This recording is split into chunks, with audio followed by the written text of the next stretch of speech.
are now listening to Random Ramblings with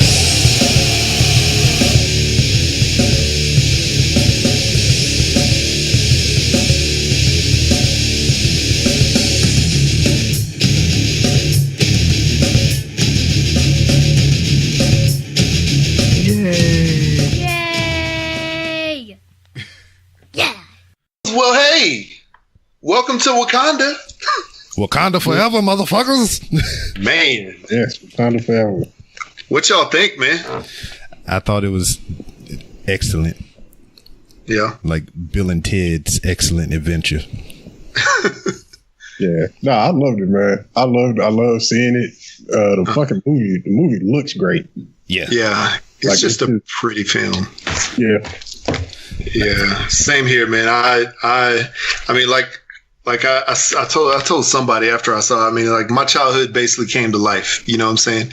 When I saw that movie.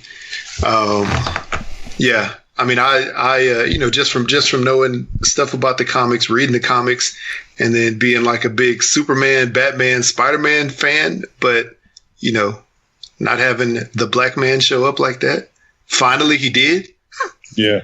Childhood came to life, man. Well, see, Great. and that was the thing for me. I know nothing of Black Panther besides what has been presented to us as far as the movies go. So me going into this movie, I virtually didn't know shit about the character. I mean, I knew the character existed, but I never, you know, I'm not really a comic book. So, you know. Yeah. That makes sense. Oh, Well, see, I'm a huge comic book nerd, and I love Black Panther. Black Panther's been in my top 10 for, I don't know, almost my whole life. Yeah. But I like the way they did it. I like the relationship he had with his sister, because they really did pull that straight from the comic books. Yeah.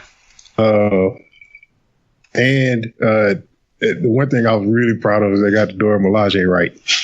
Yes, they did, man. They that's bad. Yeah, they could have ruined it, and they did a pretty freaking amazing job. I was happy about that.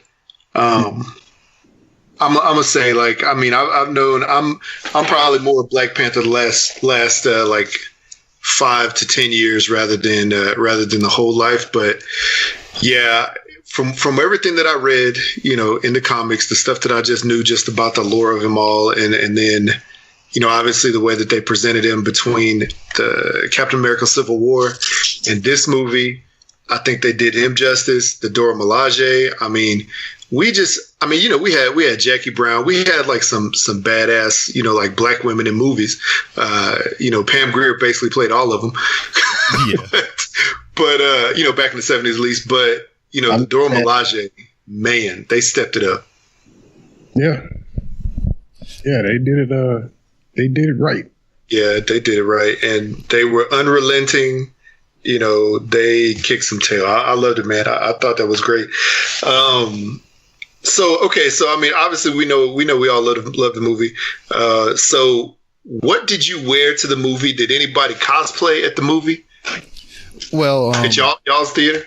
Well, no, for here, we went to a 9:20 showing, and we went into way north Houston. That's where we live now. Oh, so, I mean, you can kind of get the demographic there. And then this is what kind of took me out of the movie. I mean, not a slight on the movie itself, but we went to a standard movie showing. Mm-hmm. So we went in there, and it was standard as fuck. You know, so like, you know how you go into a movie theater and you see all the speakers on the wall and everything, and you know what I'm saying. It took me out of the movie. I mean, I still enjoyed the movie, but I didn't get the full effect of the movie. Because I mean, y'all seen this shit. They had spaceships and car crashes and explosions. I wasn't getting no reverberance off of none of that shit. It was just like I was in here watching the movie on regular house speakers and shit. You watching on a mono stereo or what? Yeah, it was just like they made sure this theater was standard as fuck. It's like I told my wife they had they had 8 speakers on either side of the wall and only 3 of them was playing. They was all on the left side too, huh? Yeah. So, I mean, that was the only thing that kind of took me out of that movie because I didn't get to feel like the combat, the scenes, the explosions, the car chases and everything. Yeah. So, but like I said, it didn't make the movie any less. It's just my experience was kind of hampered because we went to see a standard ass fucking theater. Wow. They rolled out the high school AV cart with some laptop speakers. Hell yeah. Nah, it was just using the projector. It's just the front of the room. You got to sit by the front to hear it. They was using just straight projector speakers, nothing else. That's jacked up. So did you and your wife dress up? I think you had a t-shirt. You had a Black Panther shirt on, right? All I had was a Black Panther t-shirt on, and she had a Bruce Lee t-shirt because she's in love with Bruce Lee. And if you go to my Instagram right now, you can see how much in love with Bruce Lee she is.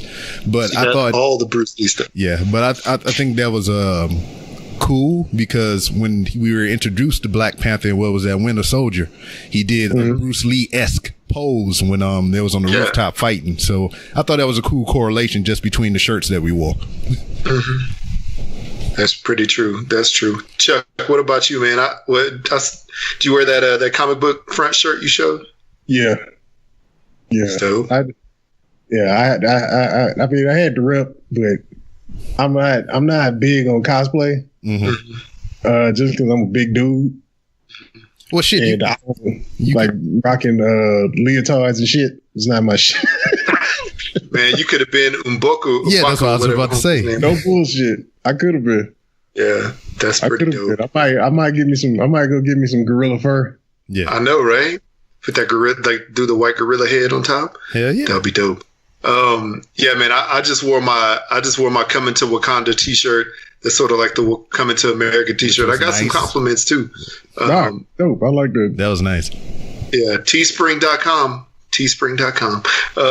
But I was gonna say, like, okay, I went to a 10:45 showing on Friday night, so it was pretty late. And normally when I go to those late showings, the theater isn't that packed. This theater was probably about 80% packed, maybe 80% packed. And they didn't have it on 3D here. They had it on 2D IMAX. So it was big. And I was sitting, I always try to position myself right in the middle of the seats, right in the middle of the theater, so I could see straight ahead. And thankfully, that's the way I got a good seat this time. So it was pretty dope. And as far as other people cosplaying, I didn't see anybody cosplaying, but I got there fairly early. And so it was already sort of shady dark in there. I was just chilling out, trying to eat my Junior Mints and eat my popcorn.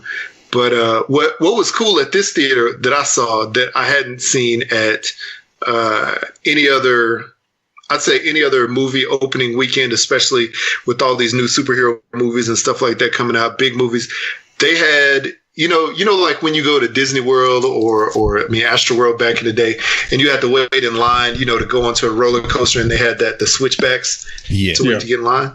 Well, at this theater, they had the actual Black Panther, sort of like a big movie display set up. And they actually had the switchback line for people to wait in line. So they had people standing in line, and they had a photographer up there taking photos of folks. Oh, that's good. I was like, that's cool. This white state of Utah, I'm surprised. But yeah, they hooked it up, man. And there's a lot of people here who actually super geeked for the movie. So I was very shocked to see that, that they came out like they did. But yeah, I wore that. I have a couple more shirts that I'm gonna wear to the next couple times I'm gonna watch it. So I got them preloaded. Yeah, I'm most definitely going back. Yeah. I'm most definitely going back and watching it again. Yeah. I just want to go back and feel some reverberance. I'm probably going to go pay extra for the XD experience or something like that. Man, you need to go to Studio Movie Grill. Don't they got a Studio Movie Grill by your house? Somewhere pretty far away, there is a Studio Grill. You got to find something good, man. Edward Cinema, something. Well, like I said, that theater, it had all 3 showings. They had standard, 4. They had standard, they had 3D, they had the XD, which is the full surround big screen, and then they had something else that I've only heard of at big theme amusement parks like Disneyland and Universal Studios. They have the D box, which is not the peanut box. Yeah. But the seats vibrate and all kind of shit like that. They spray water in your face and shit. Motherfuckers come out and slap you during the fight scene. Nice. Yeah. I've been trying to figure out who that is squirting water at me and what that is squirting at me. Yeah. People grabbing you on the ass during sex scenes. Nice. Man, I need to go experience the D-Box. But in keeping with the cosplay stuff, I've been seeing a lot of stuff on social media, man. Like, people really turned out for this movie. I mean, yeah, African garb and everything. People like you were saying, taking pictures in front of the movie posters. Mm-hmm. They had a full on dance line somewhere. Motherfuckers was doing an African war dance. I've seen a lot of those. Yeah, man, it's funny. My sister's charity group. She's with the Houston area young urban professionals or whatever. Mm-hmm. And all of them motherfuckers went. It was like 9 of them, and they all went in dashikis. Nice. See, that's what I'm talking about. You know, I found out that here there's a few African places that sell dashikis here, and they're just not close to my house. If I'd had enough time and enough forethought really to go and find them, I'd have showed up in a dashiki still. I mean, shoot, I'm gonna go back and see it again at least 2 more times, so I can go find a dashiki before I go back. But that's dope. I'm so happy that you know, we came out in force. We as in Black people came out, you know, in our garb. A lot of people in the African garb. A lot of people in the Coming to America stuff. Yeah. Like Ohio. That shit was hilarious. Yeah, it was. And like, that's the only thing that would have made this better, is if they would have acknowledged Coming to America in that movie. Yeah. Well, man. I mean, to me, like it. Yeah, well, go ahead. Well, like, to me, they kind of did in a way, because, like, all right, just before we get into the movie proper, like, whatever, like, me seeing this movie or whatever, not, like I told you, not knowing anything about the character, the backstory, other than what we have been presented with on screen, is just like, I had a hard time processing this movie because it was nothing like I seen before. And usually when people see something like that they never seen before or are really accustomed to seeing, they always try to compare it to something else. And I kind of did that with this movie because when they was having the ceremony for coronating him king and they was doing all the dances on the river or whatever, that did remind me of Coming to America when they was introducing him to his wife for the first time to be. Oh, yeah. That is true. Or even just the landscape of Wakanda in some of the scenes, the sunsets, the sunrises and everything. It reminded me of The Lion King, you know? Yeah, that's true. And like, it even reminded me more of The Lion King, the way T'Challa and his father had that relationship, kind of like Mufasa and Simba. Yeah. And when they did... when they went to the ancestral dreamland or whatever the fuck, that was kind of like ancestral plane. Yeah, that was kind of like the moment when he talked to his father again after he died or whatever in The Lion King. Yeah. So I mean, that's true. I pulled Coming to America and The Lion King from that, and also just the technology standpoint, it gave me like a Star Wars feeling. It's like Star Wars, Lion King, and Coming to America all rolled into one film, because with all the technology, it was the Star Wars effect. And even like, I mean, if y'all into Star Wars, what happened every time Darth Vader came into the room? It was just like the music. The vibe changed, the music changed, the mood changed. And that's what happened with Michael B. Jordan's character. Every time he came into the room, that booming bass would come in and the mood would change, the atmosphere of that scene would change. And that was what reminded me of Star Wars and Darth Vader and everything. Yeah, that makes sense, man. That's pretty true. And, you know, speaking on that, like, I can't say I remember many experiences where just a whole room full of Black people just get afraid, you know what I'm saying, when somebody shows. But I do have this experience, and you guys have had that experience too, where you're the Black dude showing up in a room full of white folks, and they turn around and they're like, "You work in that experience?" I was watching Black Panther amongst the whites. Yeah, it's same thing here. When you walked in, everybody just sort of clenched up. They held their purse, doors, you know, their doors locked. It's like, oh shit. That's what happened when Michael B. Jordan walked in there. You know what I'm saying? There's a lot of lights on in this room. Like I'm saying, it was just like Darth Vader walked into the motherfucking room. I mean, just the music and his presence, it was like boom, boom, boom. I was like, damn. Yeah. Then he took off his shirt and he had all them things under his whatever that was under his skin. That was crazy. Them ear keloids. Whenever you get an ear infection for an earring. He just found a way to put them under his skin. See, all I'm saying, I just wanted one direct reference, like when the kid walked in, or like at the end of the movie when they kissed or whatever. I just wanted the Dora Milaje to like pick up her spear and be like, "She's your queen to be." Man, that's got to be in some deleted scenes or some gag reels. It's so goddamn funny. Man, that would have been hilarious. That would have been great. But or if they went to when I guess it's when he was getting prepared to go into the to go out to fight or go into the astral plane or whatever it's called. If Adora Milaje would have just came out of nowhere and be like, "The royal penis is clean, Your Highness." we gonna call that the ancestral plane, the astral world plane. Astral world plane. Man, that's funny. But like with that movie, like I went to see it that night, and then the next morning I went to work. The particular section that I worked in today, they have a daycare with small kids and stuff there, and it made me feel good because the next morning after the movie, all the kids, like not a lot of the kids, but a few of the kids had Black Panther shirts on, and then there were little kids were running around the playground pretending to be Black Panther. Some of the staff workers there were wearing, some of the African clothing and some of the even Black Panther merch. One lady had a Wakanda Forever shirt, and it was made to look like the Wu-Tang Forever logo. Nice. That's dope right there. I think Jay actually has a Wakanda t-shirt. I think he sent me a picture that he bought a Wakanda t-shirt. That's the Wu-Tang logo, but with Wakanda in the middle. So that's pretty cool. Yeah. And I mean, the next day, or I guess Friday when Black Panther came out, I sent my son to school with his Black Panther Long Live the King shirt on. So, he was proud and happy to wear that. Yeah, man, I think that's cool, man. It's so cool how, we get to see kids. And Chuck, you don't have kids, right? I got step kids. Okay, step kids.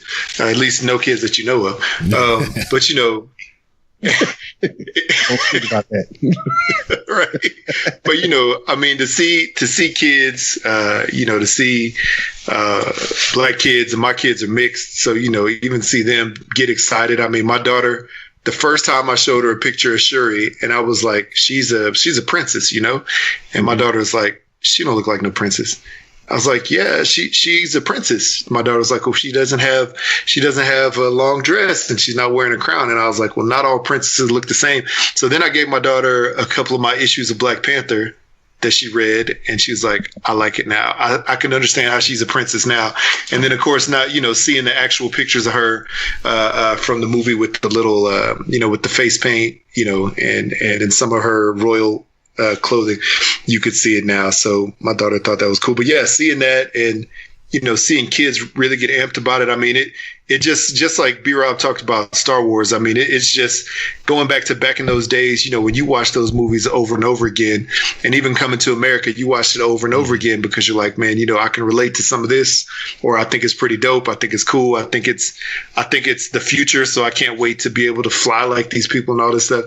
Like, hopefully for a lot of our kids and, kids around this time, they'll be watching this, hundreds of times throughout their life, and think it's one of those transcendent movies, that sort of does that, or at least transcendent movie series when they come out with Black Panther 2. So now, like with this movie, man, I know it didn't have too much direct correlation with Coming to America, but it was just like the African theme of it and everything. It's just like it made me appreciate Coming to America, because like thinking back on that film, other than the comedy, that was a well put together movie, man. It was a good. Oh yeah.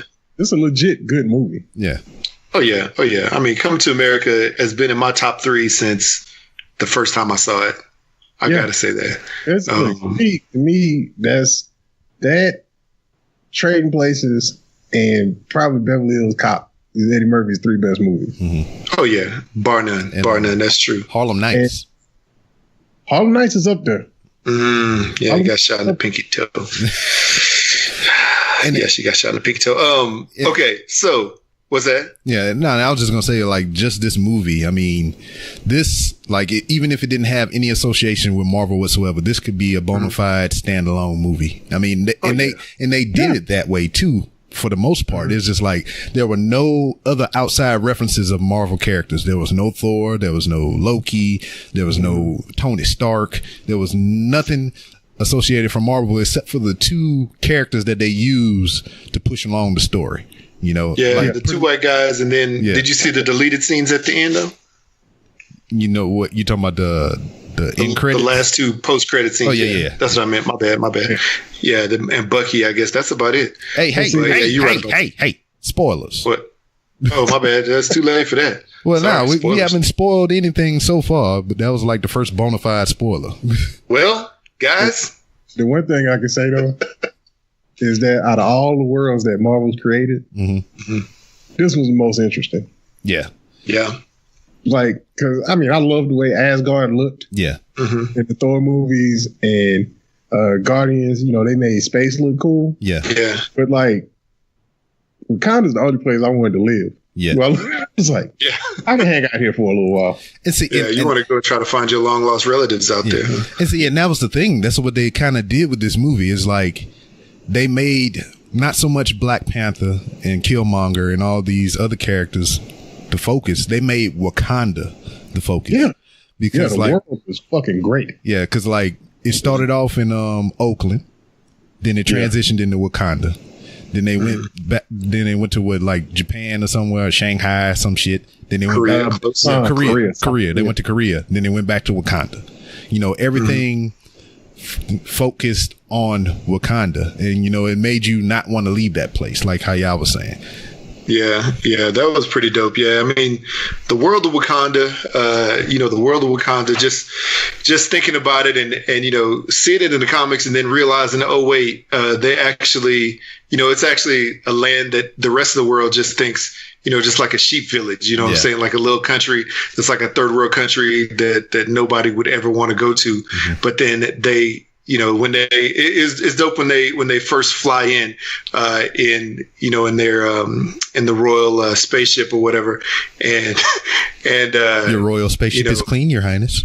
Yeah, exactly. And then they sort of peel back the layers of the hologram. Yeah, like this is my question, man. I wonder if, you know, somebody was just a regular traveler, you know, just walking across the land or whatever, just showed up. It was just walking that direction. All you see on the horizon is just a bunch of mountains and goats and little random, you know, villages. Like, I wonder if somebody would walk through that, or if they would walk onto like an actual physical hologram. You know what I'm saying? I don't know. Well, that was the thing. That was the thing about it too. It was kind of like how Wonder Woman was with Themyscira, how it was just clouded by this mist and everything, and they eventually kind of ran into it or whatever. It's just like so well hidden and masked that, you know, nobody thought to go there. Okay. With Themyscira, it was mystically hidden. Yeah. But you found it. The Amazons killed you. Yeah. Like, they didn't let you go back. Yeah. Tell you. Yeah. But with Wakanda, the dudes that were training the rhinos, the David Kaluuya characters, they were the guards. They were the border guards. So you have to walk through their village to even get to the hologram. Yeah. Oh, yeah, that's pretty true. That's pretty true. Yeah, they would have escorted you in, I guess. Yeah. I mean, escort the ass back the way you can. So I'm guessing that's kind of what happened with Killmonger. That's how he got in. You know, he went to them with the spoilers. Went with him with what his name? Claw's body. Yeah, and you know, the movie turned from there. Yeah, it was. Yeah, it was. I mean, it was all good. Yeah, I just always was thinking about that. I was like, well, what if I just walked up to Wakanda? You know what I'm saying? But yeah, I guess that makes sense. The way that they confronted Killmonger out in the, looks like the outskirts and the villages. They just showed up like that. But yeah, man. So, okay. So obviously, you know, we sort of talked about Wakanda. I mean, like, like, what was the blackest thing you saw? You know what I'm saying? Like, we know blackest stuff, like in America, blackest things, but like, what is the blackest thing or the most African thing you remember from seeing in the movie? Because I mean, obviously, you know, there's like the references to like the tribal soldiers and you know, stuff like that. But I'm thinking about like the most hoodish thing I saw in the movie. I swear I thought I saw somebody look like Cat Williams in the movie. Well, I thought Cat Williams had a part. I was like, nobody told me Cat Williams was in this. Well, see, they did a good job just kind of giving it this vibe or whatever, to where, you know, it wasn't really no ghetto type shit in here. But I feel there was somewhat of an urban influence. It's just like nowadays, you know, when something crazy is happening, what do most people do? They whip out their phones and they record that shit, right? Yeah. I kind of had that feeling, that vibe, like a World Star moment when ever she was showing him the suits, and then she was telling him to kick it or whatever, then she pulled up a recorder, you know? So it was kind of like that. So it was kind of like that. But I don't know. It was just... Oh, the hood is part of the movie was the beginning, because you know Ryan had to put on for Oakland. Yeah, I saw that. They opened the movie with Too Short playing. Hell yeah! Like, come on, man. that was dope, man. You know what? I said that to myself when I heard the music. I was like, "Is that motherfucking Too Short?" Too Short coming straight from Oakland in a Marvel movie. Mm-hmm. That's the first thing you hear in a Marvel movie. Yeah, that's crazy. Yeah, I mean, I gotta say, they, you know, the soundtrack was definitely one of the blackest things. I thought it was great. You know, Kendrick, or I guess the whole Top Dog Entertainment did a great job with that. But then, like you said, man, mixing in Too Short, I was like, okay, all right. Oh, dude, when they went to go see Baku, the only thing that would have made it better is if Gorillas in the Mist would have been playing. Yeah, yeah.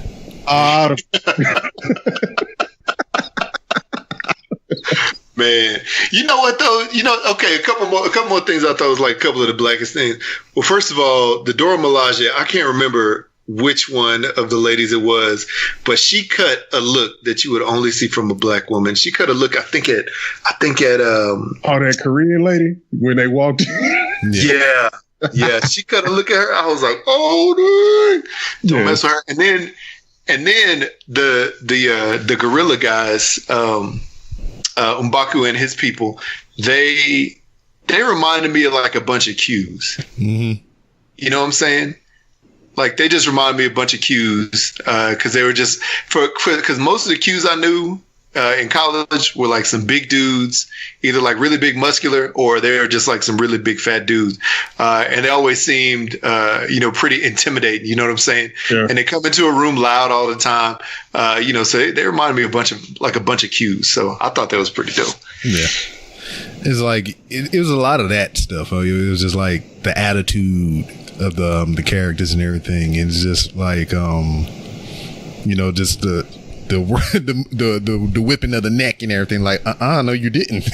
Mm-hmm. That's what was funny, is that they was royal and regal, but they was real people. Yeah. Like, that's I love that about it. Like, the only person that ever really reserved himself was like T'Challa. He was the only one that ever really acted regal. Yeah, and see, that was the thing too. Bassett's character cuts and looks. Mm-hmm. Yeah, that like was whenever T'Challa was getting his ass whooped, she was like, she had that look on her face, like, no, my baby. Like, and see, that was the thing too. Is just like we all seen Marvel movies, especially with this new Thor Ragnarok, how they do the comedy in these movies, and in this movie, the comedy was just like out of nowhere. It didn't, like, there was no really setup to it. The shit would just happen, and it would be like, you know, just pop up funny or whatever. Like what we was talking about with the when he kicked the suit and got through across the room and shit. That was just like instantly funny. It was just like no build to it. It just happened. And then he was like, delete that footage. And then it went on to the next scene. Yeah, it was good comedy. They mixed it really well. There was one unintentionally funny part in that movie though. Yeah, because when he was talking to Forrest Whitaker, he was like, I promised the king And he was like, I am your king now. I immediately thought about Captain Phillips. Hell yeah. My wife did it in the movie. That's funny. I was the only one in there laughing. No, my wife said that shit in the movie. Like, soon as he said, I am your king now, she's like, look at me. I am your captain. I thought about the whole time that scene. That's hilarious. I turned to Erica and I put my fingers up to her eyes. I was like, I am your captain. That's jacked up, man. It's hilarious, man. And then another out of nowhere funny part was like when they was doing the car chase and they blew up the damn car, and then you see old girl just hit the ground holding a spear, and old girl just roll up in a seat with holding the steering wheel and shit. That shit was funny as hell. Or like when she was she had virtual control of the car. Yeah. And he threw that dude under her car. She was like, what was that? He was like, don't worry about it. Man, yeah. Kill dude, don't worry about it. I thought that was cool, yeah. And I mean, if y'all hadn't seen the movie out there listening, like the thing they're talking about is Shuri, Black Panther's sister, and I guess the next in line for the throne, the princess, I guess. She is like super smart, with tech. She is basically, I think they said that she is even smarter than Tony Stark and more, tech savvy than Tony Stark, who's Iron Man. So basically she made this version of a holographic, realized holographic VR car that she could drive and command from anywhere in the world. And it sort of shows up and she sits down. So yeah, so there's a car chase, I guess, where Black Panther and Dora Milaje and Leader and the Nakia are all chasing down Claw and his people, and Black Panther is basically riding on the top of this dope Lexus. And so she's driving and yeah, it was pretty cool. I thought it was cool how Black Panther suits, like all the suits that she designed for him, basically charged up with kinetic energy. Yeah. And, he could use that, in whatever fighting move or, to combat people as he wanted. So that was cool when they had that same car chase scene y'all are talking about, when he was on top of the car and there's somebody shooting him out the back of the car that they're chasing.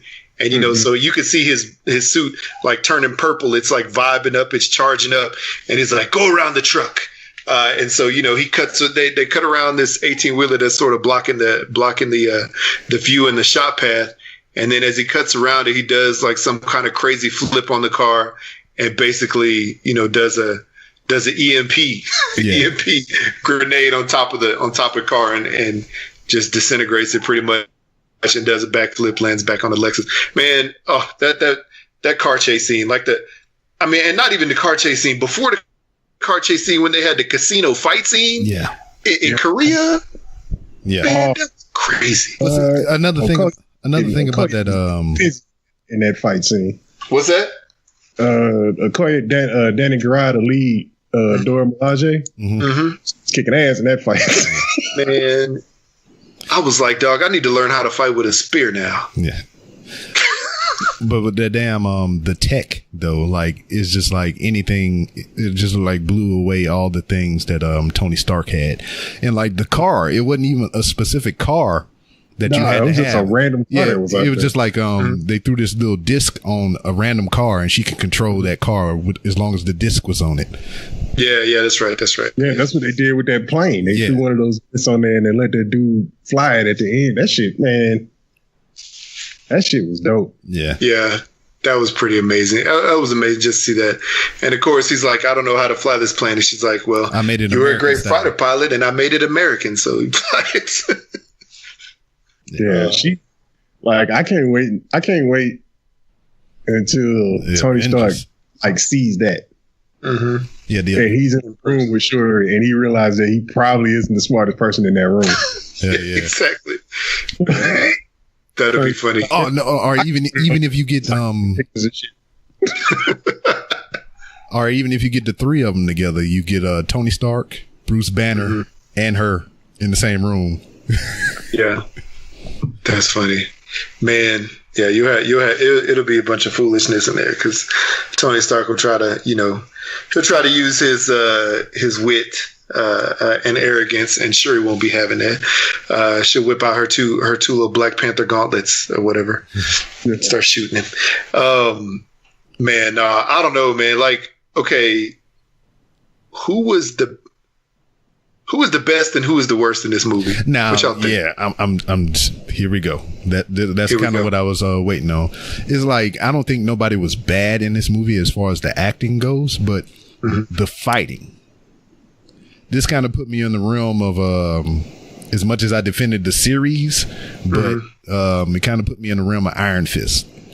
Dude. It wasn't that bad though. No, was it? No. It's just like, you can tell. It's like, dude. Southern market or whatever.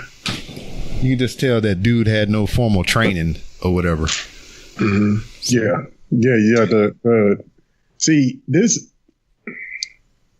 nobody was bad, but there was some inconsistent fight choreography or inconsistent fight. Actually, it wasn't even really the choreography. It was the editing because there was way too much shaky cam in some of the fight scenes.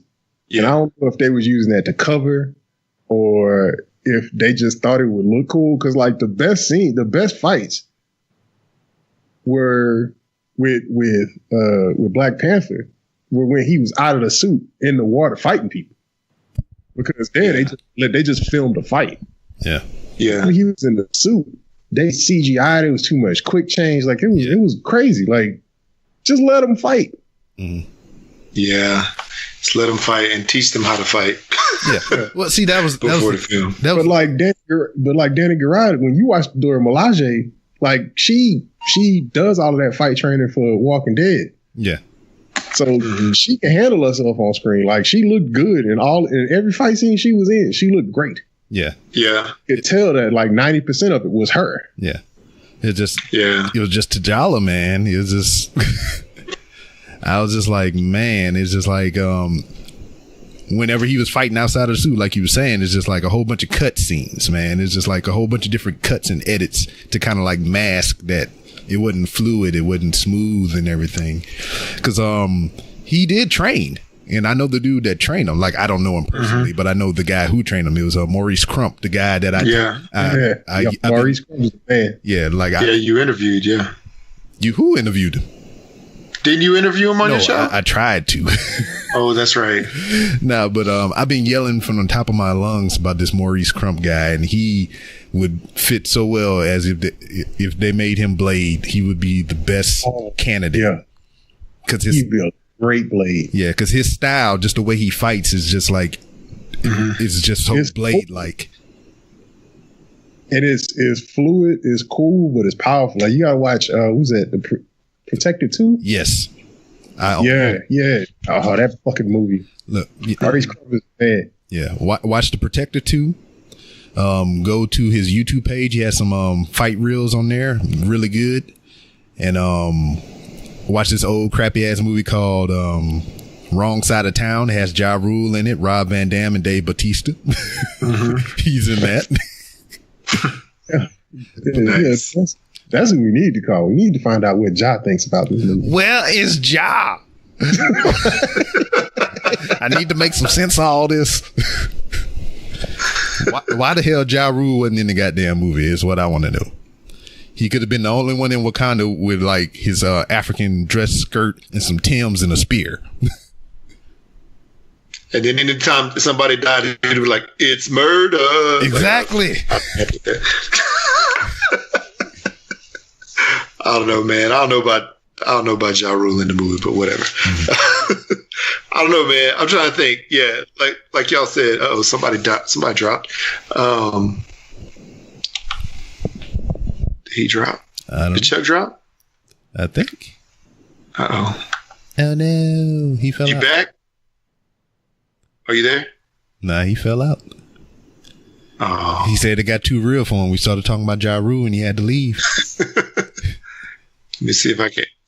Oh wait, let's see if I can recall him back. Anyway, I think Ja Rule got to him. Yeah, he was sad about that. Oh, dang it. Hopefully he'll come back soon. Yeah, man. I was gonna say I don't think there was anybody that was bad per se. I thought overall it was pretty good. I did sort of want some more from Daniel Kaluuya, the guy from Get Out. Yeah. I did want some more. I mean, I know he really started showing, his character. I know he started showing his character, further close to the end, when they had the fight scene and whatnot, and really when he sort of teamed up with Killmonger. Yeah. But yeah, I think I needed a little bit more from him in the writing. But overall, man, that sucks, man. They ain't coming back. But I did need some more from him. But hey, whatever. We'll see. And he reminded me of, if you remember Thor, what was it? I guess this last Thor, Ragnarok. The guy that was, on the Asgardian side, and he sort of switched sides to be with Hera or whatever, or Hera. Hora, what's her name again? Yeah. Hera, whatever her name is. I can't remember right now. But yeah, he switched sides. You know what I'm saying? Like that's sort of what his character reminded me of. But overall, I thought it was good. I did notice some of the fighting, some of the CGI that made it look really off. I think when they were down in the mine, and it was really the last major fight with T'Challa versus Black Panther versus Killmonger. I saw some of the CGI that I was, when they were going back and forth, that I was like, it's on the edge. But then again, they're moving so fast. Yeah. I just sort of let it go. But is he back? Are you back? Yeah, I'm back. Yeah, man. We were talking bad about y'all. Man, we thought Ja Rule got you. I did. She went straight Fire Festival. Yeah, it's all crazy. Yeah, but what we was talking about is just like Jared didn't feel like anybody looked bad in the movie, but it was just like some of the CGI elements of when T'Challa and Killmonger was fighting on the train and all kind of shit like that. Yeah, it's too much CG. Yeah, it was too much.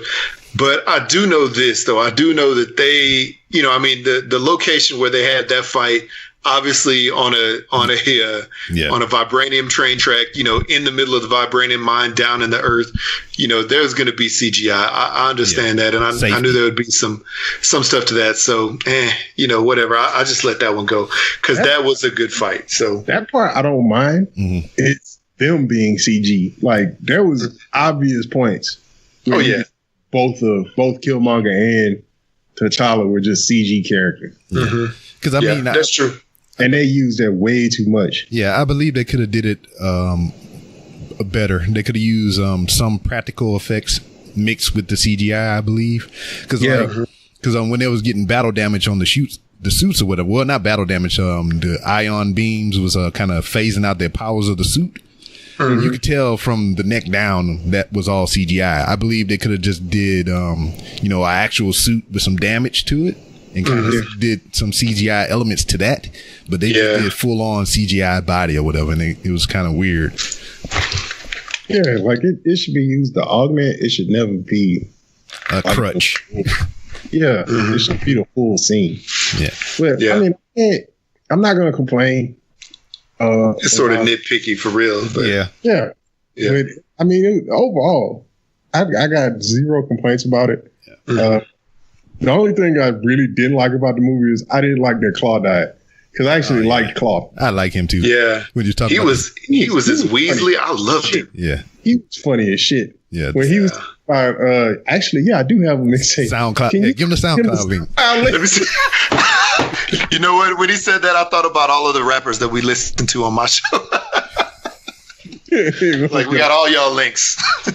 I wanted the Mike Checks of Alexander or whatever name Sylvester Claus link too. I was like, man, I'm ready to do this. Man, but yeah, that was really funny. That would have been. He was really good. That would have been brilliant ass marketing for the movie if they actually had some shit on SoundCloud. Dude, if they had MC Claw drop like 3 or 4 tracks, that shit would have been hilarious. Yeah. Claw Savage. Yes. Yeah, because you could have put like a little preview of it on somebody's phone in the movie and made people look for it or whatever. That would have been fucking great. Man, that would have been dope. Get him out there and get him with some hot Nigerian rappers. Mm-hmm. Just let him just drop some fire. Man, just straight out of Joburg. That shit would have been funny as fuck. Wouldn't it, you know what would have been funny too though? Like if in the end credit scenes, if you remember watching Spider-Man in the I guess this most recent, the one at Homecoming, you know, he was sitting in his classroom watching YouTube of himself. Wouldn't that have been dope if you'd have had Spider-Man in a classroom watching a YouTube video of Claw rapping, just like you said with the Nigerian rap. That'd have been hilarious. Or maybe like a news report of him dying. I don't know. Yeah. I thought that would have been funny. Yeah, Claw was great. He was one of the best characters. I definitely think he was the biggest part of most of the scenes that he was in, especially the one where he was getting interrogated and he was, they're like, what do you know? Or are you telling me, that there's some guy that flies around in some, impenetrable like cat suit, and he's like, ask him, he's right over there. Yeah. See, but this is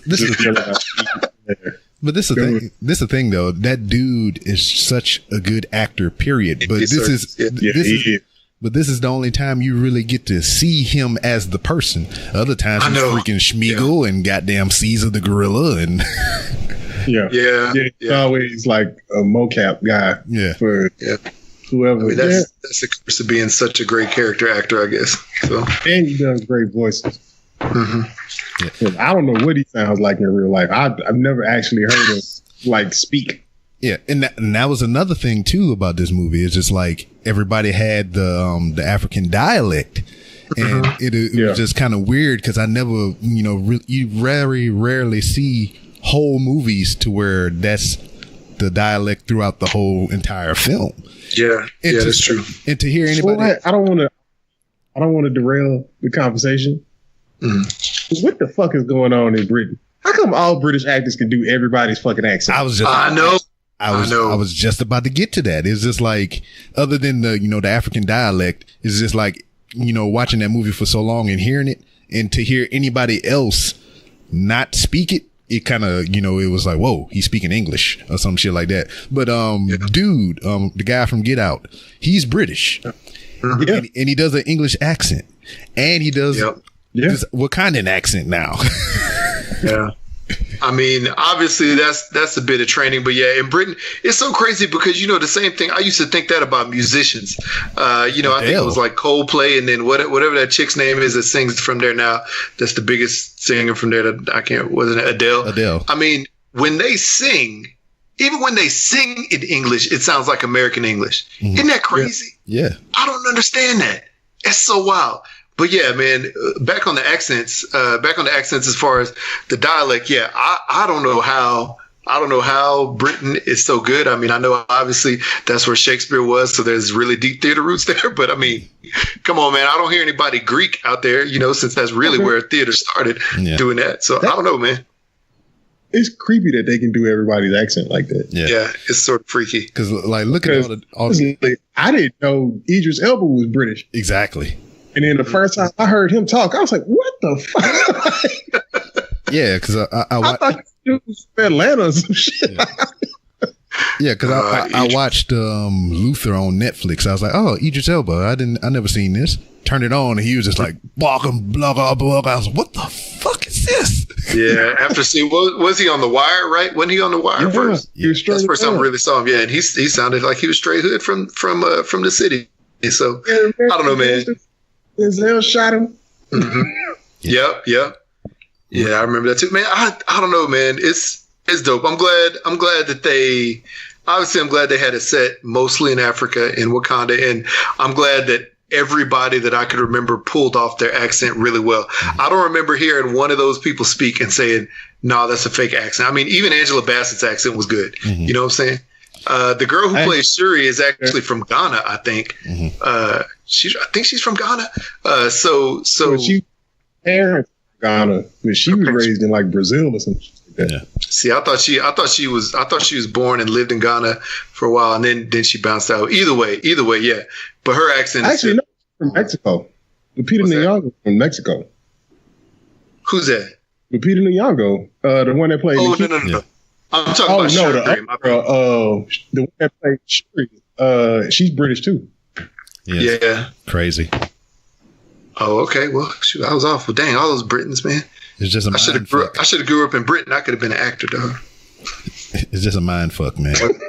More than I am now. Yeah, the only person that had a bad accent, which is hilarious, was Michael B. Jordan, because he did not sound like a dude from Oakland. And he sounded like Creed to me. Yeah. See, and that was the thing. That was a point I was kind of making to my wife. Michael B. Jordan is another one of those actors that reached the zenith or whatever. I mean, they're good actors, but he is Michael B. Jordan in every movie that he is in. Yeah. Will Smith is Will Smith is the same in every movie he's in. Yeah. Goddamn, who else? The Rock is The Rock in every movie he's in. Kevin Hart is Kevin Hart in every movie he's in. Yes, this is true. You know, it's true. Yeah. Yeah. Not a lot of range. Although I don't blame The Rock because he's 6'5" and 300 pounds of all muscle. He can't really play anybody. Yeah.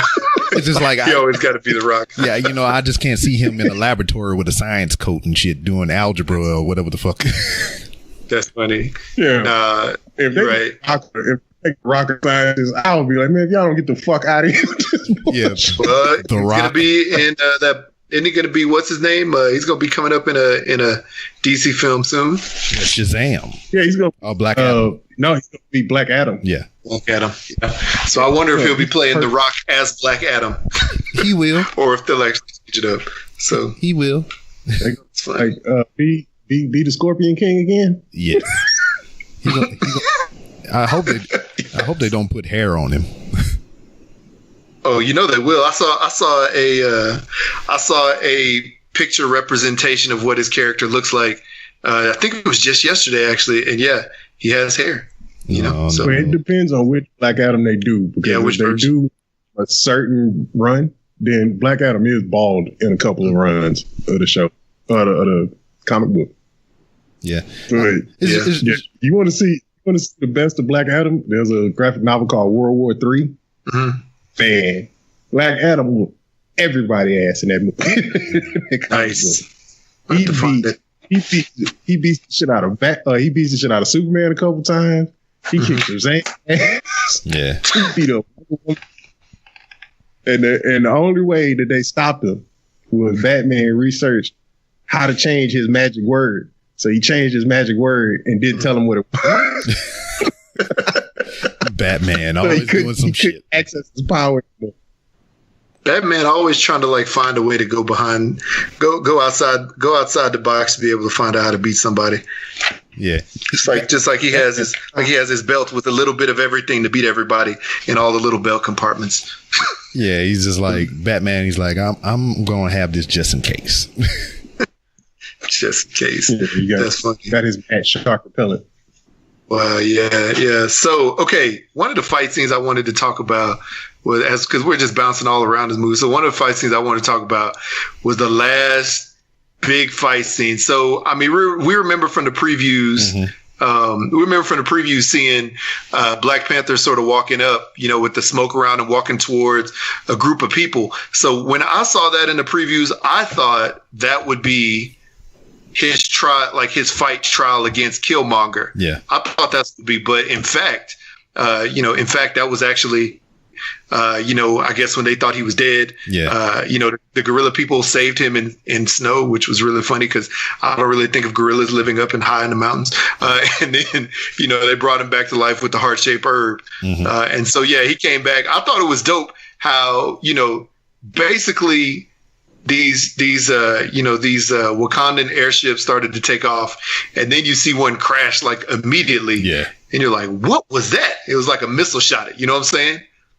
Mm-hmm. Yeah. And he came back as strong as ever. And then, of course, it was just a big fight scene. The Dora Milaje turned on Killmonger. They started fighting him, and everybody just sort of went at it. I thought that was dope. So, I don't know, man. There was just so much with that scene when Shuri comes back with her gauntlets that she's shooting the energy from, the vibranium energy from. Yeah. Nakia with her two ring hoop thingies. I don't know, man. It was it was just good. It was all around good. Yeah, just like the fighting stuff. Like I was talking about, just T'Challa and Killmonger and everything. Like the way it's just the actor is what kind of, you know, I guess his skill is kind of put me off or whatever. I mean, it still didn't. None of whatever I say kind of bad about this movie, it didn't really take anything away from the movie. It was just me nitpicking pretty much. But they made him look weak if he didn't have a suit on. And it made him look vulnerable, and it made it look like anybody can just beat him on a good day, which that's what kind of Killmonger had. But the different dynamic between Killmonger and T'Challa is just the difference in the storyline. All right, Killmonger, it was abandoned as a child, and he had revenge on his mind since that moment in time when his father died. So if you watch so many movies, and you already know when a character, the bad guy, has revenge as a motive, he ain't gonna win. He's not gonna survive. Yeah. And as on the other spectrum of it, T'Challa had everything. He had his father in his life. His father taught him right from wrong. And other than combat, his father taught him, you know, how to be smart. So when a character like that is vanquished and he comes back for revenge, you know, he'll triumph because, you know, he took a L, but he reflects on it. He thinks about, you know, the lessons that he was taught outside of combat. He come back and then he wins. He triumphs by being smart rather than brute force. So I believe just like those scenes that we talked about to where it made him look bad or weak or vulnerable, it was because, you know, that's how the movie was structured rather than, you know, the character's ability. Yeah, I think so too. That definitely makes sense. I don't know. It made me sad because I think if I'm not correct, in the course of the film, or excuse me, in the course of the comic series, Black Panther isn't that weak. You didn't miss anything.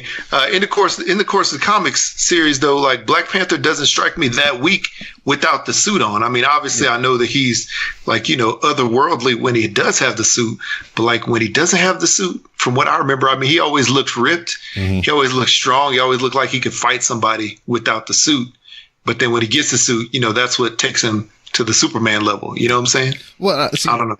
But that's what I'm saying, though. I mean, obviously, the movie is always going to be different from the comic book, and it's going to be also dependent on the actor's ability, because you don't want to have a stunt double in there for him all the time with these newer movies. But I believe he was portrayed that way only for the storyline purposes of this movie. Yeah, that makes sense. Yeah, that makes sense. Because if he was damn Billy Badass the whole damn movie, I mean, he would have made short work of what was the dude's name in the first fight he had? M'Baku. Yeah, he would have made. Yeah, he would have made short work of him because M'Baku gave him a run. He almost won that fight, you know. And that was another thing too. He didn't have the power of the heart-shaped herb because, like, he had it. That's what gives him his grit, his power, and everything. And then also it's enhanced by the power of the suit. But when they do the challenge battles or whatever, they strip that away from him, and it makes him more vulnerable and everything. Yeah. Because Killmonger whipped his ass just straight up. He had just straight up. Killmonger beat the brakes off him.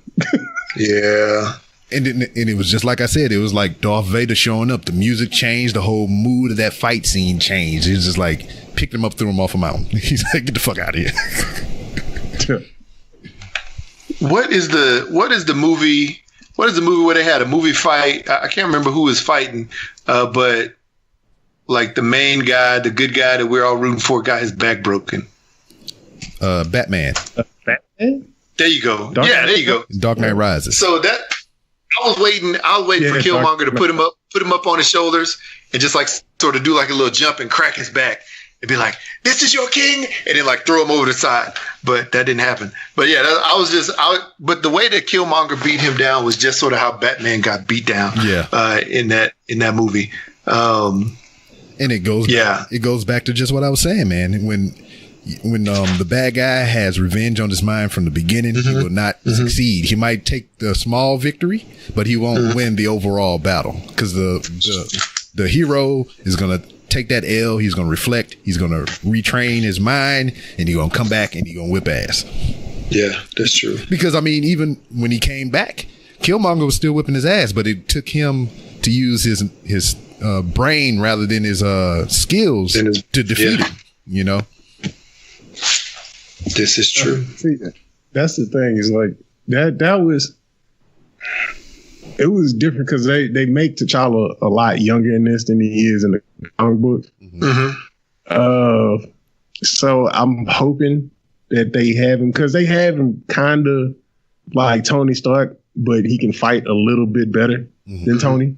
Well, Tony can't fight for shit. I mean, in the comic books, T'Challa actually, like, Shuri becomes the Black Panther, and then T'Challa moves to New York, and this is like right after this whole thing called Shadowland, where Daredevil got possessed by this demon. Yeah, I heard about that. And when he exercised, when he exercised the demon, T'Challa, who had left Wakanda because he allowed his sister to take the mantle, he was trying to find himself or whatever, so he took over protecting Hell's Kitchen. And he didn't have like a special suit or whatever, or any of that shit. And he did that for almost a year. Yeah, he was whooping ass. Yeah, he was. Yeah, I heard about that. That's true. Yeah,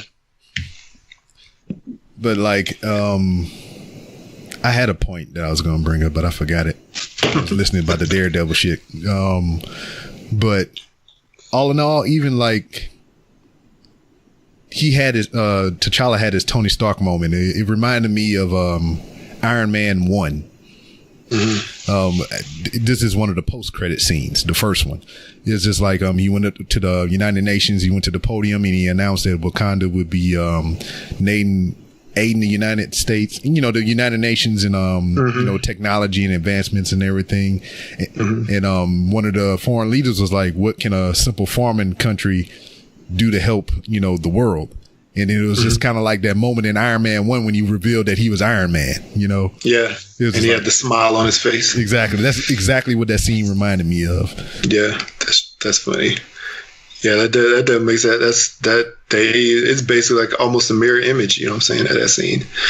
That's pretty funny. And then, like, even with that, like, this whole movie is like setting up for obviously the Avengers movie and everything. The Infinity War is just like how that one cutscene pieced the whole Black Panther universe into the Marvel. You know, just the Avengers and all that stuff, just in that one scene, because like, now that we know about this technology, we know about what Wakanda can do, and they've on board to help the world now, is obviously just in time for before Thanos shows up. So now they're like, oh, we got Wakanda, got our back now. Yeah. I'm trying to think though, y'all. I'm trying to think, like, so speaking of Infinity War, right? We know that's coming up here in a couple months. Excited for that one too. Yeah. The Soul Stone. I was really hoping, I mean, it's black people, you know what I'm saying? Soul Train, they got soul, they dance with soul. I was really hoping I would see the Soul Stone down in the Wakandan vibranium mines. I was hoping that they had it down there. And, you know, they went up to it, and when they opened up the case, it was like the Soul Train theme would come on, and then you see homeboy, you know, I can't remember the host name of Soul Train, but Don Cornelius. You see Don Cornelius. You see just like somebody that looked like Don Cornelius come out holding the Soul Stone, you know, in a case. All right, see, now you're trying to turn this movie into Black Dynamite. Yeah. And you don't have to, there's no like vault or anything. You just got to solve the scramble board.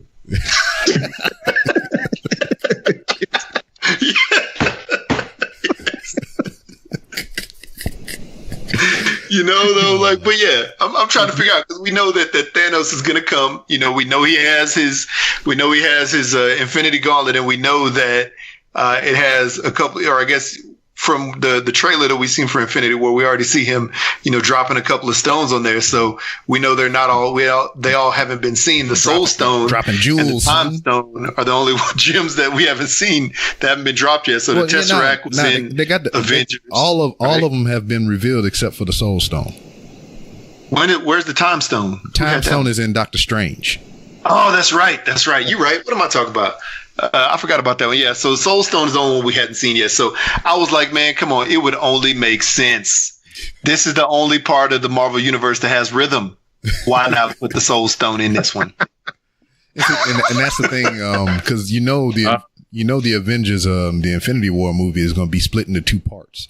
So they're either going to find the Soul Stone at the tail end of the first movie, or they're going to find it in the beginning of the last movie. That's my prediction anyway. Yeah. No, I think the Soul Stone was Forrest Whitaker's bad eye. Yeah, it wasn't drooping. Did y'all notice that Forrest Whitaker had a bad eye as well as T'Chaka? Yes. Oh yeah, see that's what I was saying. I told my wife, I was like, Forrest Whitaker eye wasn't this bad in this movie, but I think this was the trade-off for him to be in a Marvel film. They had to fix his eye, and they gave the extra droop to T'Challa father. That's checked up. Oh God, I was like, fam, you on an ancestral plane. Like, how you didn't fix your eye? Yeah. You came back dead? Yeah, man. He just, man, that's messed up. He has the same exact likeness. Now, let's talk about that too. All right. In the scope of, the Marvel film universe, whatever, we were introduced to the Black Panther in Winter Soldier, correct? Mm-hmm. All right. No. Yeah. So Civil War. I'm sorry. Civil War. Civil War. Yeah, Civil War. So Winter Soldier was. So that was the first appearance of T'Challa in the freaking Black Panther suit, correct? Mm-hmm. Yep. So who the fuck was in that suit before him? Because his daddy. Yeah, that's what I'm saying. So, I mean, is there a girdle or a slimming effect? Because I know the Black Panther suit is black. Look, man, it was 92. All right, T'Chaka, he put on a little weight. After but that was the thing. That was the thing, though. Yeah, we seen him in his young prime in 1992 in the beginning of the movie or whatever. So, is there a point in time to where he just stopped being Black Panther from then up until then? Oh yeah. Oh, so did they explain that? I missed that. King is not always Black Panther. Yeah, I know, because when they do the challenges, they can either challenge him to be king or they can challenge him to be Black Panther. Yeah. Well, and see, the problem with this is that the one, and it's a minor inaccuracy. Mm-hmm. When you do the challenge in Wakanda, if you win, when you take that heart-shaped herb, it lets you go to the plane to talk to Boss, the Panther God. The Panther God, yeah. Yeah. If Boss rejects you, you don't get the powers. Oh, okay. So it's not a guarantee that you become the Black Panther. You get the chance to try. Okay. And if you're not found worthy, you don't get to be Black Panther. Killmonger could have been rejected. I don't get to be Black Panther, but I'm still the king. Yeah, that's funny. What was I gonna say? And I don't know if y'all noticed too, but when they did the flashback to Oakland, and the guy who played Forrest Whitaker's character also had a droopy eye. Yes. The same side. Yo, man. I was like, that's accuracy right there, dog. They really did dotted their I's and and crossed their T's or whatever. They literally when they did that. And Wakanda must be delicious. Because the food in Wakanda and weight like a motherfucker. Did you see how skinny Forrest Whitaker was supposed to be? Yeah. Came back to Wakanda and he went ham. Now let's talk about a little bit more of the Wakanda stuff. All right, obviously, if you have if you are royal or you have royal blood or you're a royal descendant, you have that marker on the inside of your lip. Mm-hmm. Now, tell me this. Code. Yeah. Now, tell me this. Everybody has it, right? All the royal descendants and royalty, correct? In the movie. I think it's all Wakandans. Yeah. It's all Wakandans. All right. So, okay. I don't think you had to be royal. Okay. All Wakandans. All right. You following me, right? Following you. Yeah. So how the hell did that dude in the green suit with the big ass cup in his lip have a fucking marker on his shit. Where he marked his shit at? That shit It was on the plate. So it's on the underside of his plate. Oh, okay. Because like everybody revealing themselves, they pull their lip down so you can see the marker. Whatever. What the fuck lip he pulling down? He probably put his on the top lip so he can pull it up toward his nose.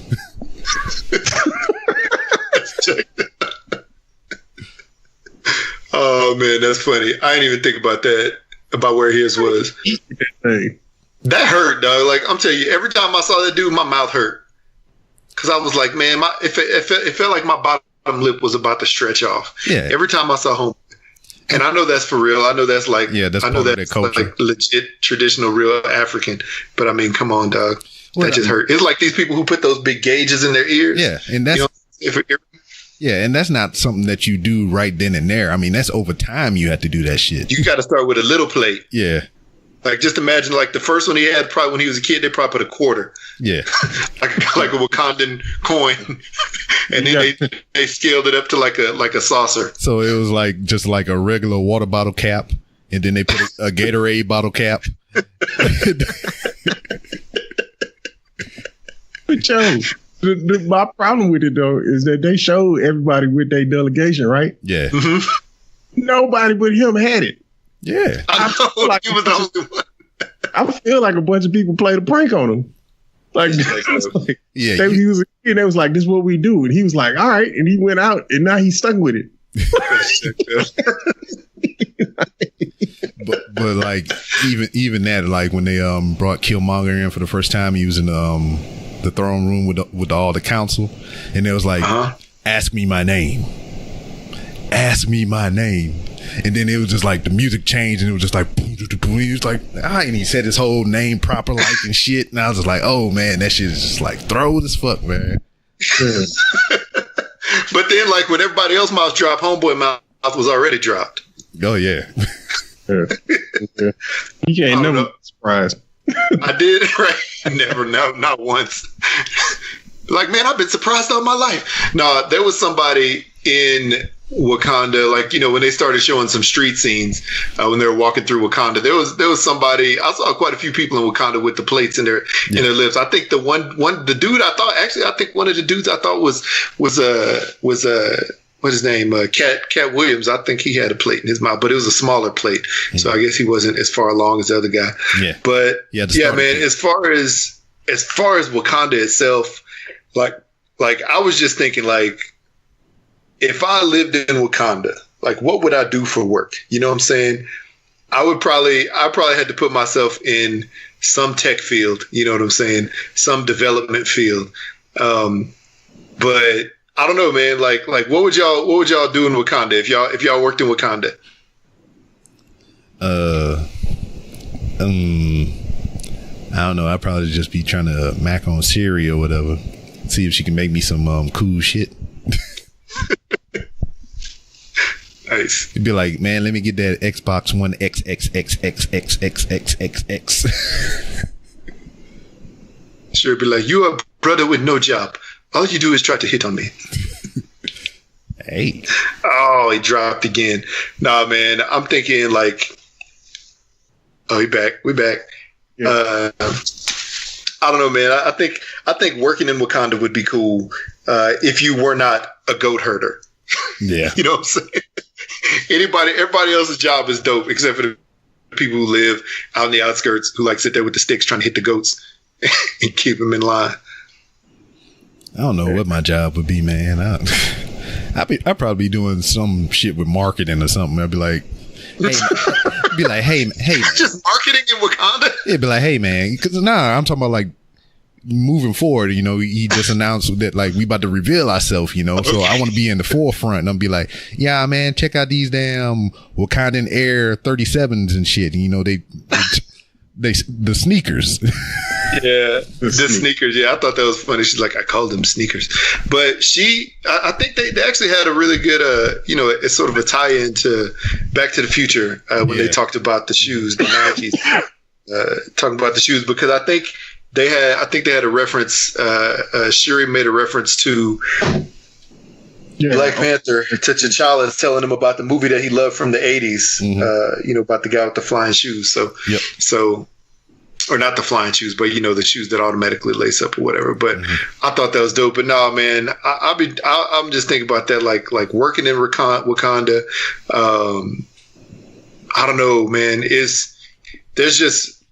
I think that place was just the place that I wish.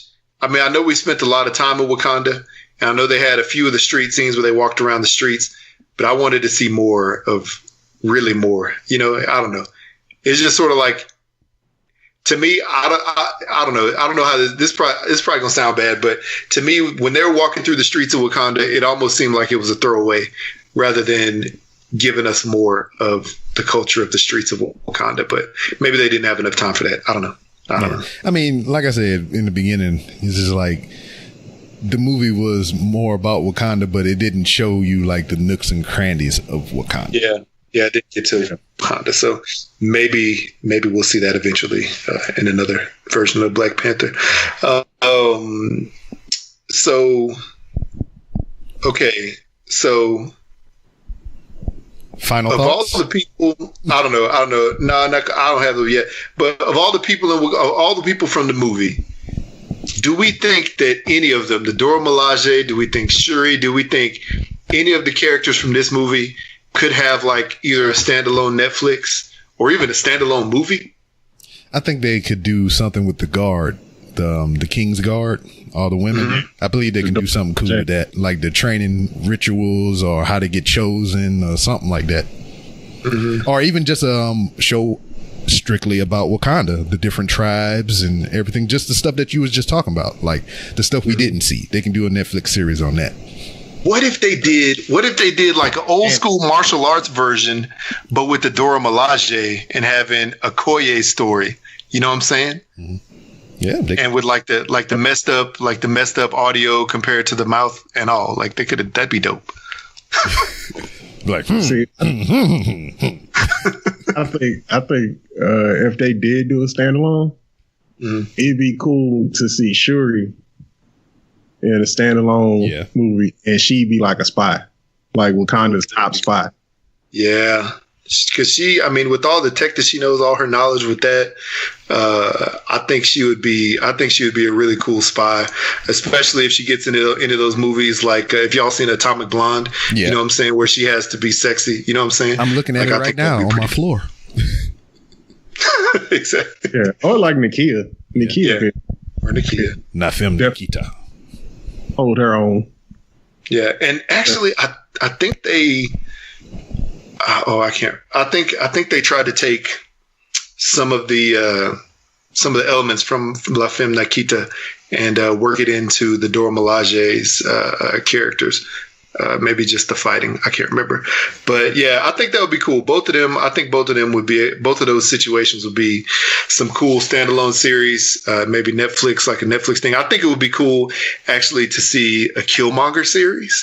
From the villain's perspective, maybe do a little bit more of his childhood and upbringing, growing up and being in the military and all that shit. Yeah.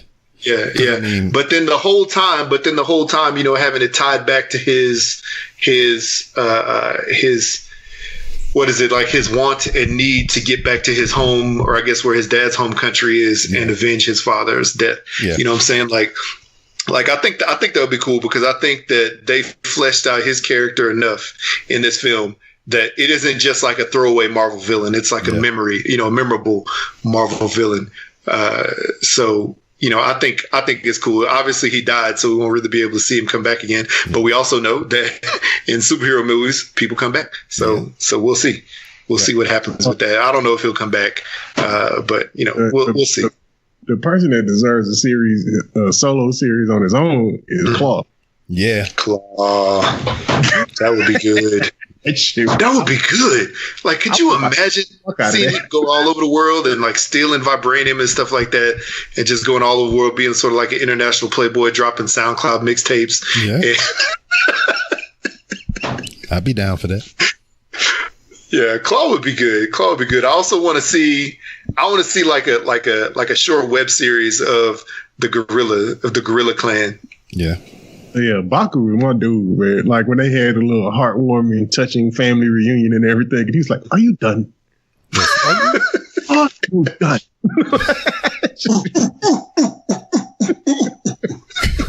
Like, he was a troll. Like, how are you trolling? Man, he was hilarious, man. I don't know who played that character, but he stole every scene he was in, he stole. Yeah. Straight up. He stole. He was killing. I was dying laughing every time he was on screen. That dude was great. And then Shuri, every scene that she was in, I think she stole. Just because she was funny. She was smart. She did a lot more than I think most people would have imagined her character do. So I think she stole the scenes that she was in. Yeah, that was my wife's favorite character. She talked about her the whole time. Yeah. Yeah, she was good. This is what's interesting though. So like, what's next? What do we expect next? So this is what's interesting because like if they actually did maybe like a trilogy of the Black Panther, we know eventually that Black Panther marries Storm, and thankfully now Disney has purchased the rights to the X-Men, so that could possibly happen. Mm-hmm. And I also know from the comic series Nakia, she takes off. She sort of leaves, Wakanda and sort of does her own thing, in the world. And eventually I think she becomes a villain, as a matter of fact, in the comics. But like, wouldn't that be dope if we got Storm? If Storm somehow interwove her way into the series and T'Challa actually fell in love and married her. And then if the story played out like it was supposed to in the comics, T'Challa is beat down by, I think it's Dr. Doom or somebody else. And then Shuri actually takes over the mantle. Yeah. Black Panther. See, I think that would be cool. That's another thing too. I mean, it's so much of a universe that weaves around and everything. You're talking about how him and Storm was married. In the X-Men storylines or whatever, when they had the battle, the great battle with Apocalypse and all this other bullshit, and all the mutants got together with Magneto to fight and all this shit. There was a timeline to where Storm and Wolverine was together. Yeah, that was one of the more recent runs when she cut the mohawk in her hair, and she was out there globetrotting, saving the world, handing out ass whoopings. Man. Hooking up with Wolverine on the side. Being a snack. Ooh. Yeah. Dang. I don't know, man.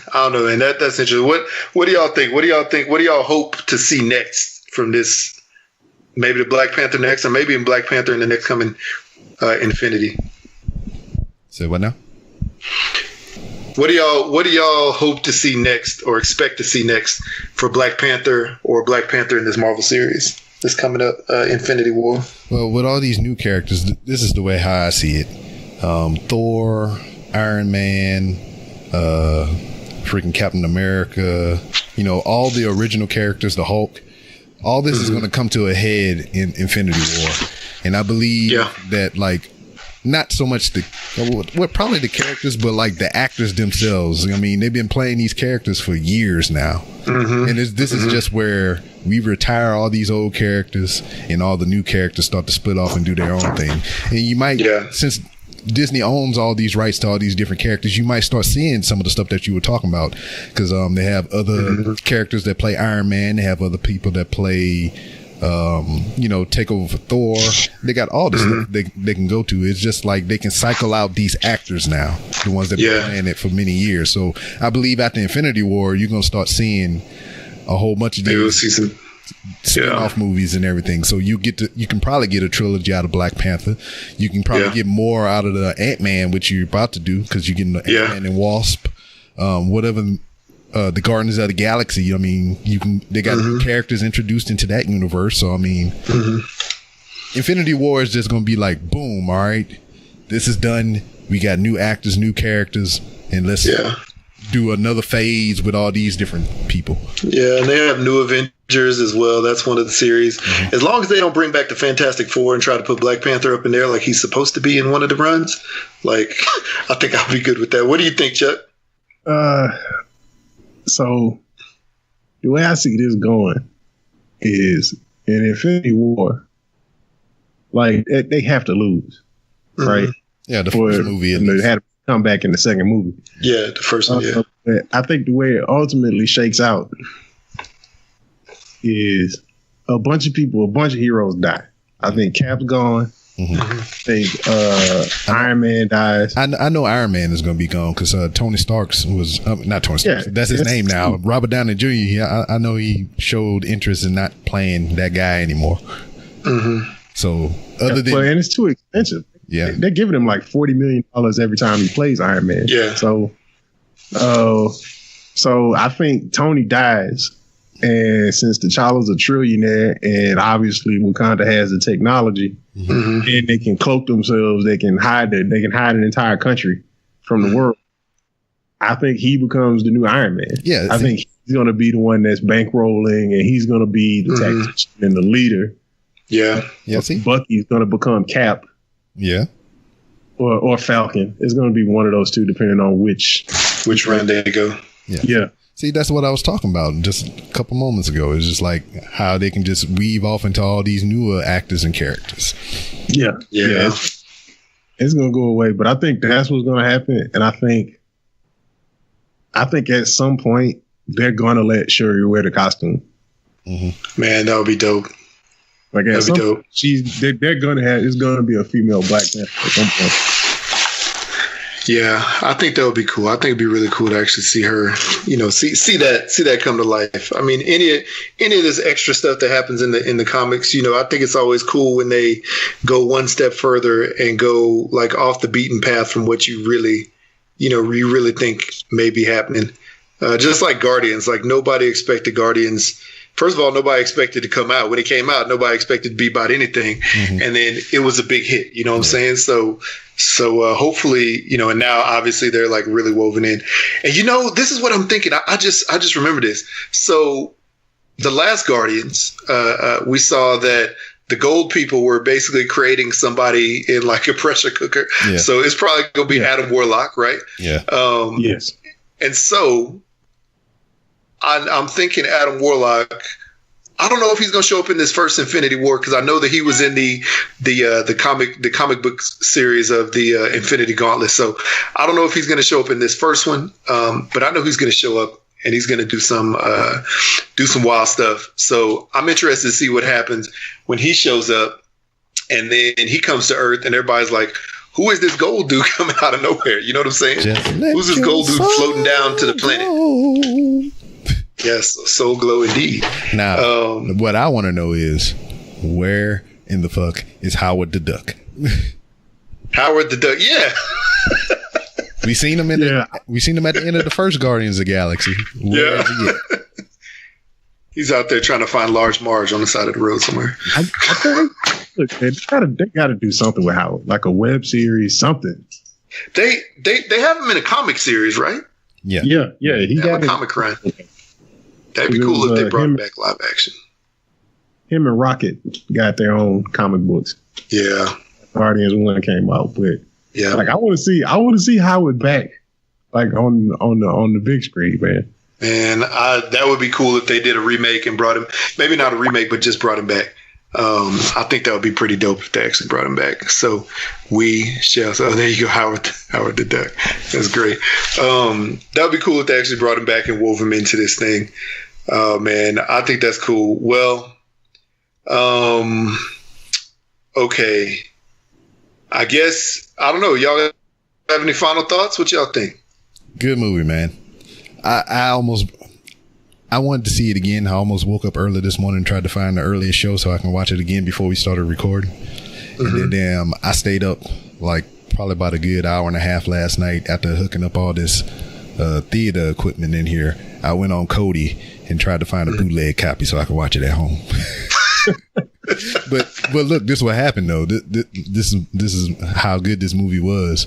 When I did actually find a copy that I could watch, I felt sorrowful, man. I just felt bad that I was doing it. I was like, man, I need to go pay money for this. I shouldn't be doing this. And I didn't watch it. Good job. The movie industry thanks you. Yes. Yeah, I'll say this. I personally love the movie. I found myself, almost. I was really on the brink of tears. I might honestly say that the first time they flew into Wakanda and we see it in real life, like I'm telling you, like I said earlier, my childhood came to life. Like I was on the edge of tears. I laughed too much because I guess I laughed enough. Maybe I laughed too much compared to everybody else around me because I was sitting around a bunch of white folks. But it's going to be dope when I'm able to take my kids to this movie. We're going to go this week coming up. And my wife, we'll all go check it out. And because I know my kids have been ready to see this. They wanted to go with me the first night. So I loved the movie. I thought it was great.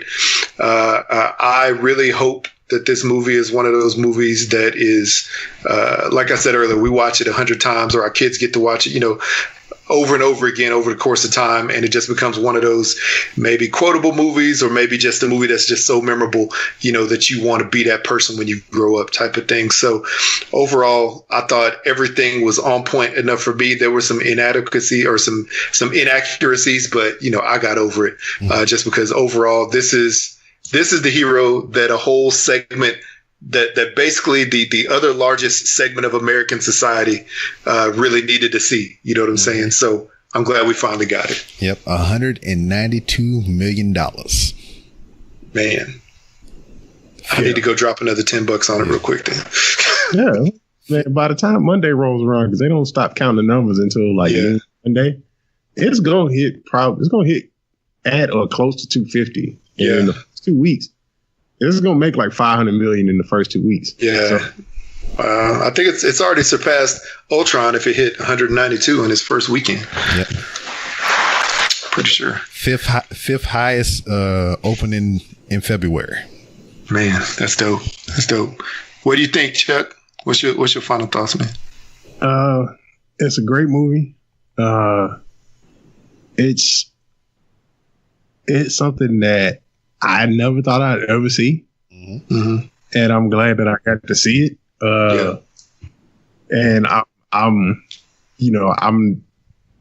hoping, like, I'm not naive enough to think that it's going to cause any kind of social change or whatever. Mm-hmm. But I hope that it makes people look at themselves in Africa and different places, like different, like they're not shithole countries.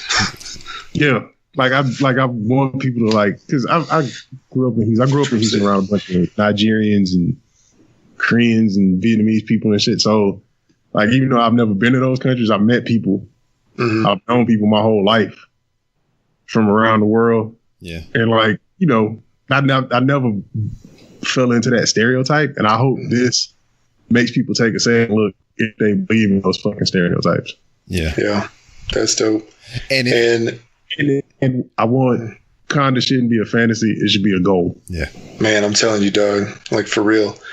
Not just in Africa, but also in most of America. Yeah.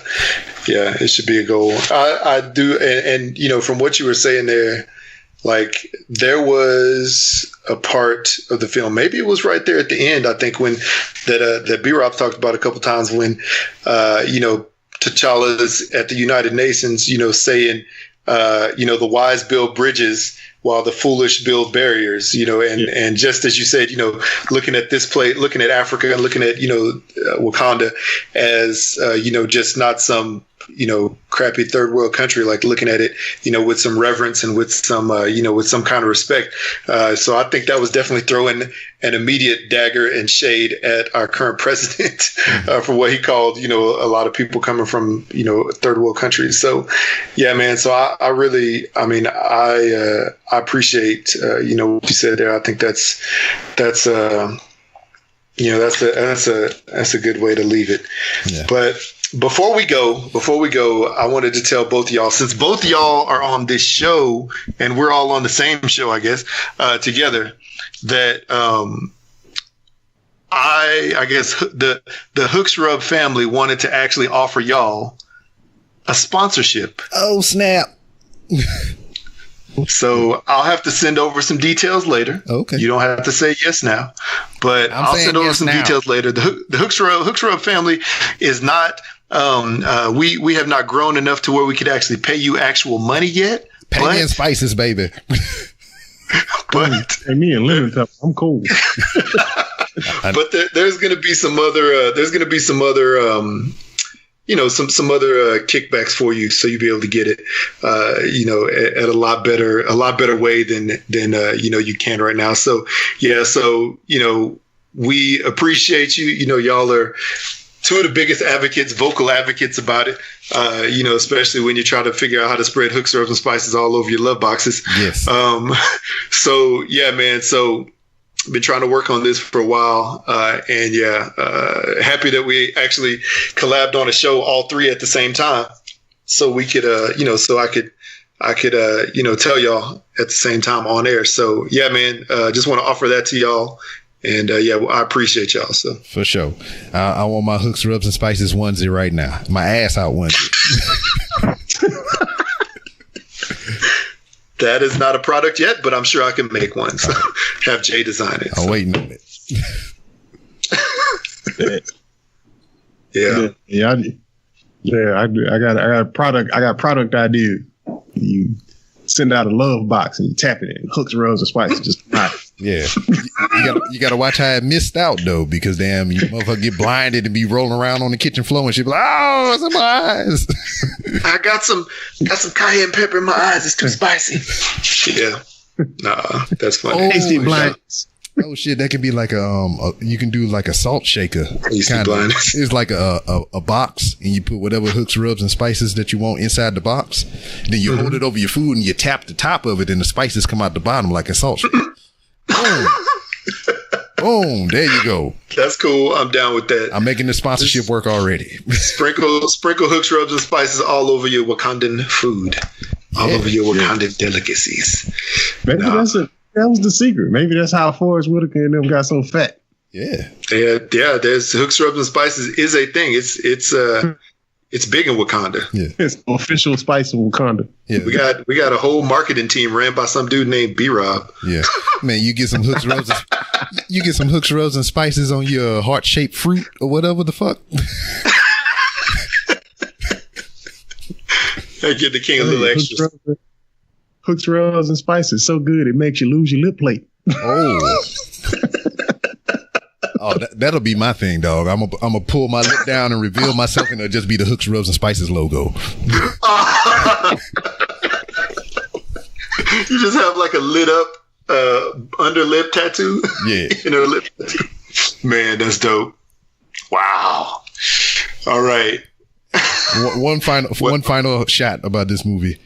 Yeah. I hope because of this movie, other movies are inspired by it. More black actors, more opportunities to have big major films and roles like this. I mean, because we used to do it, but we don't do it so much no more. I mean, you get this Christmas or some stupid shit like that, but you don't get nothing to the magnitude of what Black Panther was. Yeah. So and shout out to Marvel for not picking the same black dudes to be in every movie. Exactly, except for Forrest Whitaker. He's in everybody movie. Well, except for Chadwick Boseman, because apparently he plays every famous black person ever made. Oh yeah, but other than him, yeah, he was James Brown. He was Thurgood Marshall. Who else? Robinson. Dang. He was Jackie Robinson. Yeah. They did bring back Apollo Creed's son too. Yeah. So there's that. And he was also Johnny Storm from that horrible Fantastic Four. But whatever. Yeah. But they did go out and reach out and grab almost every other black actor in Hollywood. Yeah. And if anything, other than what I just said, they better fucking bring back Blade. God damn it. Oh, they 100% better bring back Blade. Man, could you imagine Blade and Black Panther side by side? Yes. Oh, if you ever want to see I can't remember the name of it, but there is a comic where all of the black superheroes are in it. What? And they all work together. Blade, Black Panther, Brother Voodoo, Luke Cage, all of them. Well, they're all in it. Solve this mystery. What was the name of that one? I gotta find that. What the name of that was? Wakanda Nights? No. When I find it, I'll tweet it out to you. Oh, please do. Please do. That's dope. All right, fellas. Well, I guess we haven't even really told anybody where we're from and what we do, what shows we're on. So I don't know if y'all want to go ahead and say what show you're from, where to find your show. Yeah, go ahead, hit it up. All right. Well, I'll say, I guess, I don't know. I think you said go ahead. So, so I'm Jared, one half of the Hashtag Blackout Podcast. I miss my cousin and co-host Jay, who had to work today. Screw work sometimes, screw work. But we have the Hashtag Blackout Podcast. You can find us on Instagram and Twitter at Hashtag Blackout Pod. Email us at Hashtag Blackout Pod at gmail.com. We do a little bit of tumbling. We do a little bit of what is that called? Snapchatting. But really, to connect with us, you can leave us a voicemail, which both of the shows that I'm connected with, collabing with on this show, do really well. You can leave us a voicemail at 385-325-2572 or 385-3BLAKPC. We blacking out. And what's so apropos about this collaboration, as much as the voicemail thing happens on my show, and it's only you doing it, and Jay is nowhere to be found. Now we all recording together. You're here, and Jay is nowhere to be found. It's life, man. That sucks. But since you're hearing my voice, you know who I am. I'm B-Rob. You can find me on Twitter at It's B-Rob. That's ITSBROB. If you want to talk professional wrestling and any other general shenanigans, that's the account you do it. I host the Random Rambles with Rob, which you're probably listening to right now because this is going right up on my feed. And you can follow them on Twitter. I don't know why I'm saying them, but me as the show on Twitter at 3R Show. You can go to randomrobcast.com and you can find different ways to support the show. And also you can follow me on Instagram while I walk through the hallowed halls of Walmart and most recently Lowe's, HEB, Best Buy, and shit like that. Target. Don't tell Walmart though. Shh, be quiet. Well, that's you, motherfucker. You next. Well, I'm Chuck. I'm one half of the Whatevaman Podcast. Unfortunately, Jerm couldn't join us. He had to go back home. So, you can look us up at Whatevaman Pod on Facebook, Instagram, and Twitter. You can go to the website, www.whatevaman.com. Hit us up by email, whatevamanpodcast@gmail.com. And yeah, man, come fuck with us. We on SoundCloud, iTunes, Google Play, TuneIn, wherever you can find podcasts.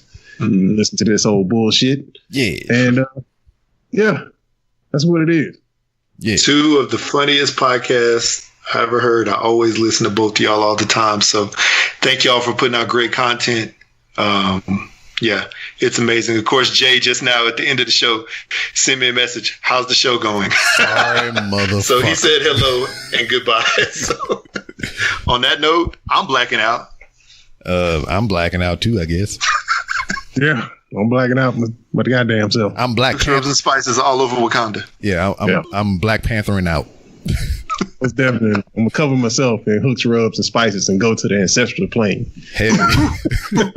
I'm gonna just lay in it, fucking spiced up with the heart-shaped fruit and shit. I'm imagining that. It's pretty hilarious. All right, y'all. Peace. What do you think that should taste like? Bro. That heart-shaped fruit. It tastes like some smoking sweetness. All right. Peace out. All right. Later, bro. Hush Your Face is coming straight to your ears. A podcast network that's changing gears, bringing fresh, funky pods with a fresh, funky beat. A family of pods that are bringing the heat. There ain't no stopping us. Keep coming back to us, sick-ass pods that'll make you hush. www.hushyourface. www.hushyourface. www.hushyourface.com.